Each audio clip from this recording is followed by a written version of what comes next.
রুটি পরোটার সাথে খাওয়ার জন্য বেস্ট একটি চিকেনের রেসিপি আজকে আপনাদের সাথে শেয়ার করব। বলতে পারেন এটা রোস্টের বাপ। রোস্ট যে মজা লাগে খেতে তার থেকেও অনেক বেশি মজা হয় এইভাবে চিকেনটা রান্না করলে। একবার যদি রান্না করে খেয়ে দেখেন তাহলে কিন্তু বারবার আপনাদের এই চিকেনটা খেতে ইচ্ছা করবে। তো চলুন তাহলে আজকে এই রেসিপিটা আপনাদের সাথে শেয়ার করি। আর চাইলে কিন্তু এটা অন্য ভাত বা পোলাও যে কোনো কিছু দিয়েই এটা খেতে পারবেন, অনেক মজা হয়। তো আমি প্রথমে এখানে চিকেন নিয়েছি, আর এটা হচ্ছে 2টা টমেটো দিয়েছি, পাকা টমেটো, কয়েকটা রসুন দিয়েছি, রসুনের খোসাগুলো উঠিয়ে তারপরে দিয়েছি। আর দিয়ে দিলাম এখানে কয়েকটা পেঁয়াজের ফালি, দিয়ে দেবো কয়েকটা কাঁচামরিচ, আস্ত কাঁচামরিচ দিয়েছি।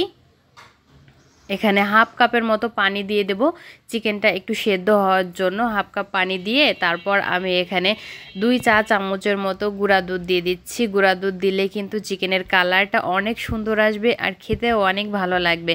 গুঁড়া দুধটা প্রথমে অল্প পানির ভিতরে একটু ভালো করে মিশিয়ে নিতে হবে, তা না হলে কিন্তু দলা পেকে যেতে পারে। তো ভালো করে অল্প জায়গার মধ্যে একটু মিশাই দিছি।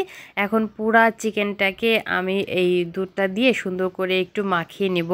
এই ভালো করে মাখানো হয়ে গেলে ব্যাস এখন এটাকে ঢাকা দিয়ে 5 থেকে 10 মিনিটের মতো একটু রান্না করে নিতে হবে।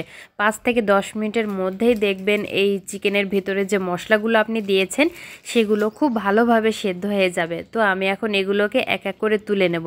দেখুন পেঁয়াজগুলো কত সুন্দরভাবে সেদ্ধ হয়ে গেছে আর টমেটোর খোসাটা কিভাবে খুলে আসছে, দেখেই বোঝা যাচ্ছে যে সব কিছু খুব ভালোভাবে সেদ্ধ হয়ে গেছে। আমি কিন্তু এখানে হাফ কাপ মতো পানি দিয়েছিলাম, আর বেশি পানিটুক বের হয়েছে চিকেন থেকে, কিন্তু অনেকটা পানি বের হয়েছে, এর জন্য মনে হচ্ছে অনেক পানি। তো সব উঠিয়ে নিয়েছি, আর আমি এখানে কয়েকটা আস্ত কাঁচামরিচ রেখে দিয়েছি।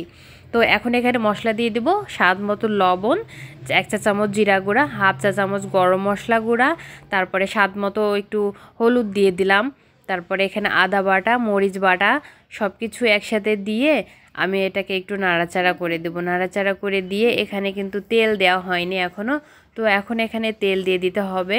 আপনারা চাইলে কিন্তু এখানে সয়াবিন তেলও দিতে পারেন, আমি এখানে কিন্তু সরিষার তেল দিচ্ছি।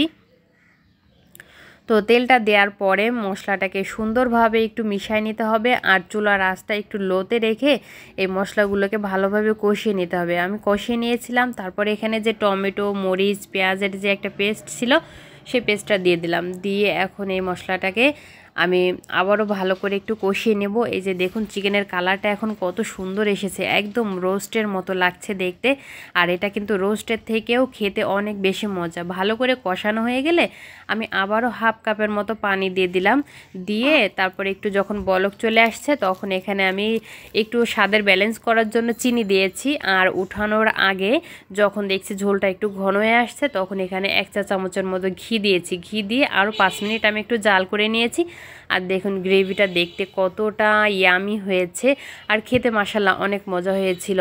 মনেই হচ্ছে না যে আমি চিকেনটাকে নর্মালভাবে রান্না করেছি, আর একদম রাজকীয় স্বাদ হয়েছে। আপনারা কিন্তু আসছে শবে বরাতে এই চিকেনটা ট্রাই করতে পারেন, রুটির সাথে খেতে খুবই ভালো লাগবে। সবাই ভালো থাকবেন, আল্লাহ হাফেজ।